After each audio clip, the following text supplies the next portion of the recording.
दोस्तों कुछ दिन पहले मुझे एक मेरे सब्सक्राइबर का मैसेज आता है और वो मेरे को बताता है कि सर मेरे साथ एक स्कैम हो गया है।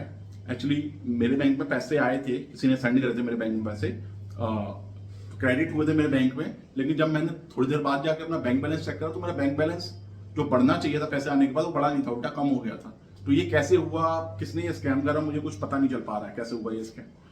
तो मैंने जब देखी इसकी बात करी उससे फर्दर, तो मैंने उसमें ये देखा कि सबसे पहले मैसेज कौन से आए थे उसको। तो मैसेज मैंने देखा, उसको मैसेज आया हुआ था बैंक की तरफ से ही कि आपका अकाउंट नंबर है, जो बैंक का एक फॉर्मेट होता है मैसेज भेजने का कि कब जब भी आपके बैंक में पैसे क्रेडिट होते हैं, डेबिट होते हैं, तो भेजता है कि your account has been debited, your account has been credited with this amount, और एक ट्रांजेक्शन आईडी उसमें होती है। तो उसी फॉर्मेट में मैसेज आया हुआ था। फिर मैंने जाके देखा भी कि मैसेज तो आया हुआ है सच में। फिर मैंने उसकी बैंक स्टेटमेंट चेक करी, तो मैंने बैंक स्टेटमेंट में ये देखा कि वो जो अमाउंट था 20,000 का, वो बैंक स्टेटमेंट में कहीं भी शो नहीं हो रहा था, बैंक स्टेटमेंट कहीं नहीं था। फिर मैंने दोबारा से उसकी एसएमएस हिस्ट्री दोबारा देखी, तो उसमें मैंने देखा कि जो एसएमएस उसको आया है ना, जो सेंडर है वो एक मोबाइल नंबर है। अब इसमें आपको ध्यान देना है, ये होता है देखो कि जब भी कोई बैंक आपको मैसेज भेजता है ना, चाहे वो ट्रांजेक्शन डेबिट का भेज रहा है, क्रेडिट का भेज रहा है, तो हमेशा बैंक अपने ऑफिशियल हैंडल से भेजता है। एक सेंडर आईडी होती है बैंक की, जिसके थ्रू वो आपको मैसेज ब्रॉडकास्ट करता है। सेंडर आईडी लाइक सपोज मेरा पंजाब नेशनल बैंक में अकाउंट है, तो Punjab national bank PNB SMS करके एक सेंडर आईडी होगी उनकी, अल्फाबेटिकली कैरेक्टर में होती है, अल्फाबेट कैरेक्टर्स में होती है। तो उसके थ्रू उनका एसएमएस आता है हमेशा बैंक वालों को। कभी भी बैंक आपको मोबाइल नंबर से एसएमएस नहीं भेजेगा, कभी भी नहीं भेजता, कोई बैंक नहीं भेजता, क्योंकि उनको बल्क में मैसेज भेजने होते हैं। आप देखते हो ना, आप जब पैसे जमा कराते हो, निकालते हो, किसी को ट्रांसफर करते हो, इंस्टेंट मैसेज आपको आया था। तो इंस्टेंट कैसे आया था, क्योंकि वो सर्वर से उनके कॉल होता है, पीछे ऑटोमेशन जो है वो बिल्ड हुआ हुआ होता है, तो सर्वर से उनके मैसेज आता है, और सर्वर से मैसेज भेजने के लिए सेंटर आईडी, एक एसएमएस गेटवे जो है रजिस्टर होता है, इसके थ्रू मैसेज आपको आते हैं। तो हमेशा जो आएगा वो एक एसएमएस हैंडल से ही आएगा, सेंटर आईडी से ही आएगा, कभी भी मोबाइल नंबर से बैंक आपको नहीं भेजता। तो उसमें जब मैंने देखा मोबाइल नंबर से आया हुआ, तो वहां पर मुझे थोड़ा डाउट हुआ कि इसके साथ जो है ये स्कैम हुआ है, किसी ने गलत झूठा स्क्रीनशॉट भेज दिया। तो मैंने उससे फिर पूरी स्टोरी जानी। तो उसमें हुआ क्या था उसके साथ, बेसिकली उसके पास एक फोन आया था किसी उसके रिश्तेदार का ही। उसमें उन्होंने बताया था कि जो है आपके किसी रिलेटिव को मैंने पैसे देने थे, तो उन्होंने कहा था कि आपके नंबर पे सेंड कर दूं मैं, तो मैं आपके नंबर पे सेंड कर रहा हूँ। तो मतलब नॉर्मल बंदा कहता है अच्छा ठीक है, उन्होंने कहा था आप सेंड कर दो मुझे, तो उन्होंने कहा भैया आप आईडी दे दो अपनी, यूपीआई आईडी में सेंड कर रहा हूँ। तो उसने ऐसे ही फेक मैसेज उसको भेज दिया क्रेडिट होने का, कि amount has been credited to your bank.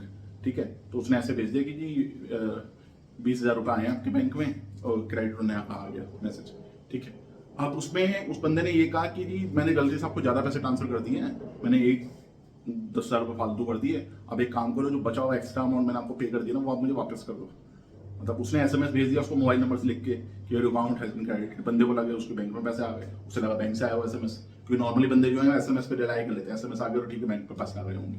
लेकिन वो सेंडर बहुत कम लोग चेक करते हैं कि वो मैसेज आया किससे है, वो बैंक से आया या किसी बंदे ने भेजा है, तो उन्होंने वो चेक नहीं करा। तो उसे लगा एसएमएस आ गया तो सच में मेरे अकाउंट में पैसे ट्रांसफर हो गए।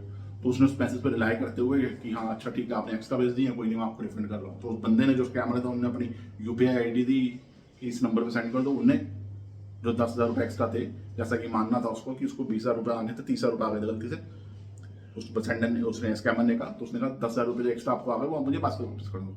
उन्होंने अपनी क्यूआर आईडी दी और उसने 10,000 रुपये उसको ट्रांसफर कर दिया। मतलब जो विक्टिम था उसके बैंक में कुछ नहीं आया, वो बस एसएमएस पे रिलाई कर रहा है कि 30,000 रुपये उसके बैंक में आए हैं, लेकिन जो स्कैमर था उसको 10,000 रुपये फ्री के मिल गए।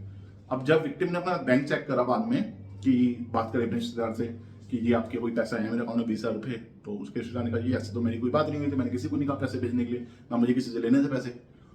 तो उस बंदे को फिर वहां पे लगा कि कौन है फिर जिसने मुझे पैसे भेजे। उसने जब अपना बैंक बैलेंस चेक करा तो उसके बैंक बैलेंस में कोई 20,000 की ट्रांजेक्शन थी ही नहीं। बाद में फिर उसे लगा कि ये हुआ क्या है, मैसेज भी बैंक से आया 20,000 का, बैंक बैलेंस भी शो नहीं हो रहा, अमाउंट ट्रांजेक्शन भी शो नहीं कर रही। तो फिर मैंने जब देखा ऑडिट करा उसका, तो मैंने यही देखा कि स्कैमर ने मेरे को बनाया, स्कैमर ने झूठा एसएमएस भेज दिया, उस पर उन्होंने रिलाई करा कि हाँ सच में मेरे बैंक में पैसे आ गए, और उसके बेसिस पर उन्होंने जो पैसे ट्रांसफर कर दिए स्कैमर को ही वापस। तो यहाँ तो उसका स्कैम हो गया। उसने यहाँ पे दो बड़ी गलतियां करी, सबसे बड़ी दो गलतियां करी। पहली गलती तो ये करी कि एसएमएस कहाँ से आ रहा है वो चेक नहीं करा, हमेशा फोन नंबर चेक करना चाहिए, देखना चाहिए सेंटर आईडी है किसकी, सबसे पहली गलती ये। दूसरी गलती ये करी कि बैंक बैलेंस अपना चेक नहीं करा, क्या बैंक में पैसे क्रेडिट हुए हैं नहीं। अगर आप उसको वापस भी कर रहे हो 10,000 रुपये, तो पहले आप अपना बैंक चेक करो कि बैंक में क्रेडिट हुआ है वो अमाउंट नहीं हुआ। आजकल बैंक बैलेंस चेक करना कोई बड़ी बात नहीं है। पहले हुआ करता था कि ट्रांजेक्शन करनी पड़ेगी और एंट्री करवानी पड़ेगी पासबुक में, या नेट बैंकिंग खोलनी पड़ेगी, तब जाकर हम बैंक बैलेंस देखेंगे। अब तो कितना ईजी हो गया, यूपीआई के थ्रू आप मुश्किल से 15 सेकंड के अंदर आप बैंक बैलेंस अपना चेक कर सकते हो। तो बैंक बैलेंस पहले चेक करना चाहिए था उसे, जो कि उसने नहीं करा, वहाँ पे उससे गलती हो गई और उन्होंने जो है पैसे बिना बैंक बैलेंस चेक करे ही उसको जो है स्कैमर को उसके एक्स्ट्रा पैसे वापस कर दिए। तो यहाँ पे इन सब चीज़ों का आपको ध्यान रखना होता है। ये स्कैम आजकल काफ़ी होता है और जो लोग अवेयर नहीं है उनके साथ खास करके होता है। जो थोड़े एजेड हो गए ना, मतलब जिनकी एज थोड़ी ज़्यादा हो गई है, वो लोग बेचारे रिलाई नहीं करते इन सब चीज़ों, क्योंकि वो इतने टेक्निकल नहीं होते कि कहाँ से एसएमएस आ रहा है, किसका एसएमएस आ रहा है। जो थोड़ा जानता है इन सब चीज़ों के बारे में वो फिर भी चेक कर लेता है, लेकिन जो लोग इतना अवेयर नहीं है इन सब चीज़ों से, वो ज़्यादा टारगेट पे होते हैं स्कैमर्स के। तो लोग उनको बेवकूफ़ बना देते हैं, वो बंदे चेक ही नहीं करते बेचारे कहाँ से मैसेज आ रहा है, कौन भेज रहा है। उन्हें लगता है कि पैसे जा रहा है तो बैंक में पैसे आए हैं, तो वहाँ पर थोड़ा गड़बड़ कर जाते हैं।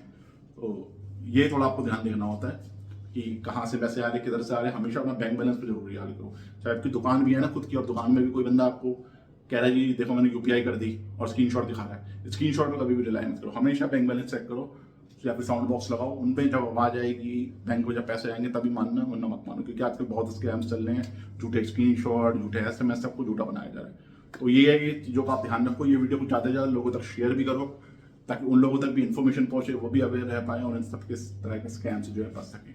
तो ये हमारी आज की वीडियो टॉपिक था। उम्मीद है आपको वीडियो अच्छी लगी। वीडियो को लाइक एंड शेयर जरूर करें, चैनल को सब्सक्राइब कर लें ऐसी और हेल्पफुल वीडियोस के लिए।